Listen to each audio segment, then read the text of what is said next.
Bwa mbere ubwo yatangaga ikiganiro mu ruhame, Perezida Vladimir Putin w'Uburusiya yavuze ko ibitero byo kwigaranzura bya Ukraine bitazahindura umugambi w'Uburusiya. Ibi ni ubwa mbere Vladimir Putin yari yemeye ko ingabo za Ukraine ziri gusubiza inyuma ingabo ze mu buryo bukomeye nk'uko byatangazwaga n'ibitangazamakuru bitandukanye. Ukraine ikomeje gusubiza inyuma ingabo z'iki gihugu kinini ku isi ibizwi nko kwigaranzura mu ntambara. Mu bitero biheruka, ingabo za Ukraine zivuga ko zisubije ubutaka burenga kilometero kari 8,000 mu minsi 6 mu karere ka Kharkiv, ahari harafashwe n'ingabo z'Uburusiya. Iyi ni Intego TV, banangiye umunsi muri iki kiganiro Dani Rurema. Nyuma y'ingabo za Ukraine zitangaje ko zigaruriye kilometero kare 8,000, Putin yavuze ko nta kimyihutisha kandi kibitera mu karere ka Donbass kari muri Ukraine bikiri ku murongo. Uyu mugabo uzwiho kutavugirwamo yavuze ko kandi kugeza ubu Uburusiya butarakoresha ingufu zabwo zose. Nyuma y'inama yabereye muri Uzbekistan, Perezida Putin yagize ati ibitero byacu muri Donbass ntabwo bigiye guhagarara, birakomeza kandi birihuta cyane, ariko buhoro buhoro tugenda twigarura ubundi butaka. Akarere ka Donbass kiganjemo inganda mu burasirazuba bwa Ukraine niko kibanzweho n'ibitero by'Uburusiya, aho Putin avuga ko byari ngombwa ko batabara abavuga ikirusiya ngo badakorerwa genocide cyangwa iyicarubozo mu kinyarwanda cyumutse. Ibice bimwe bya Donbass byigaruwe n'abarwanyi bashyigikiwe n'Uburusiya kuva mu ntangiriro za 2014. Akarere ka Kharkiv, aho ibitero byo kwigaranzura bya Ukraine byatangiriye, ntabwo gaherereye muri intara ya Donbass.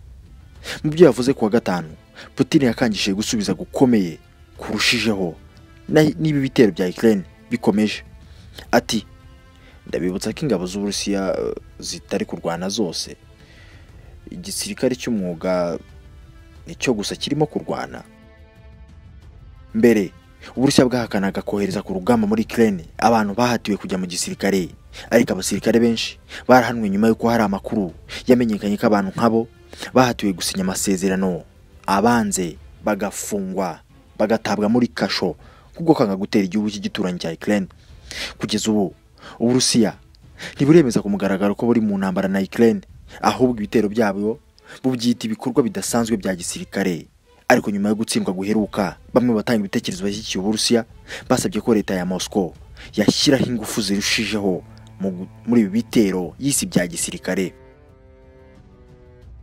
Video iheruka gusohoka bitateganyijwe yerekana ko kugeza ubu hari abari kugerageza kwinjiza ifungwa muri iyi kompanyi yigenga ya gisirikare y'Abarusiya. Ibisa n'ubusobanura ko Uburusiya burimo kugorwa no kubona abagabo bahagije bo kujya ku rugamba. Ibi ngo benshi banga kujya ku rugamba na Ukraine cyaza gutera iki gihugu cya Ukraine bagendeye ku mateka igihugu gifitanye n'Uburusiya, kuko bijya binashoboka ko ushobora kuba ufite umuryango mu Burusiya ugataha muri Ukraine, cyane ko ari ibihugu by'ibituranyi bisangiye umuco, indimi n'ibindi bigiye bitandukanye.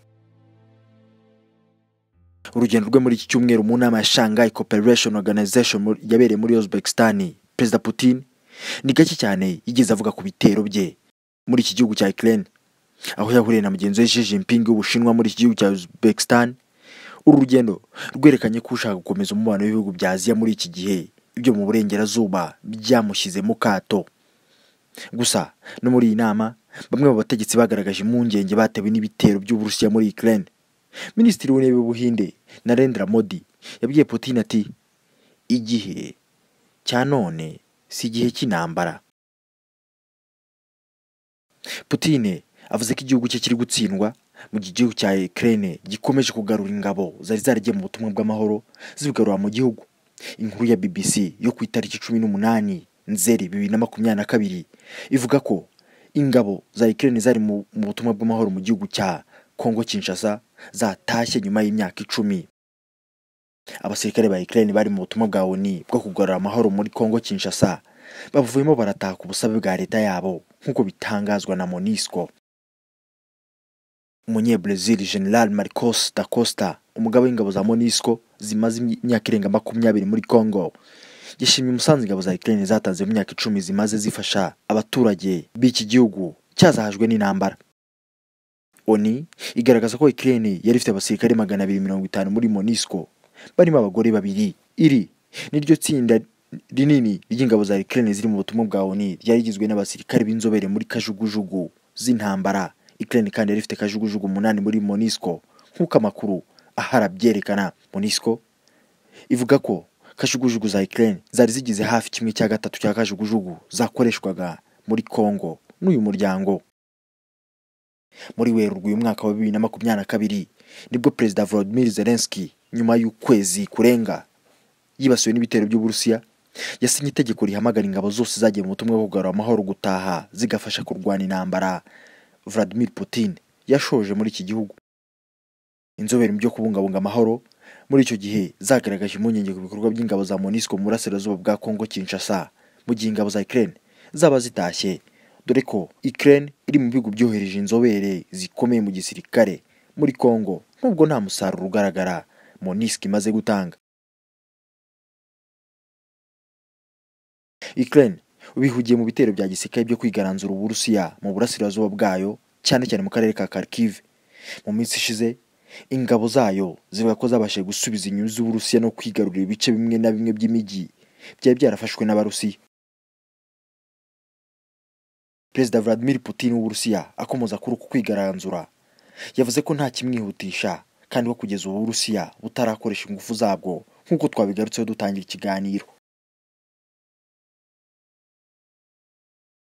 Perezida Zelensky aherutse no gukora impanuka, ni inkuru tutabura kugarukaho. Imodoka yari itwaye perezida wa Ukraine yakoze impanuka mu ijoro ryo kuwa gatatu rishyira kuwa kane ubwo yarimo atembera mu mujyi wa Kiev, umurwa mukuru wa Ukraine. Umuvugizi wa perezida Zelensky witwa Sergei yemeje aya makuru abinyujije kuri Facebook ye, avuga ko perezida nyuma yo kugongwa yasuzumwe n'umuganga basanga nta gikomere kidasanzwe yagize. Yavuze ko n'umushoferi wagonze perezida nabo yakomeretse bikomeye akajyanwa kwa muganga ubu ari kwitabwaho. Uyu muvugizi nubwo atagaragaje igihe impanuka yabereye yavuze ko hakiri gukorwa iperereza ngo hamenywe impamvu uyu mushoferi yitambitse imodoka ziherekeza perezida n'izimutwara. Yavuze ko umushoferi wagonze perezida yitaweho n'abaganga ariko hakiri gukorwa n'iperereza.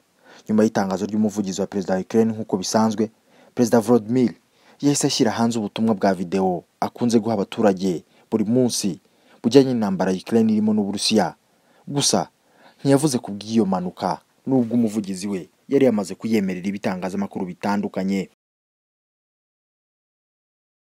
Iyi ni Intego TV, jye na Ridenururema, tubana buri munsi.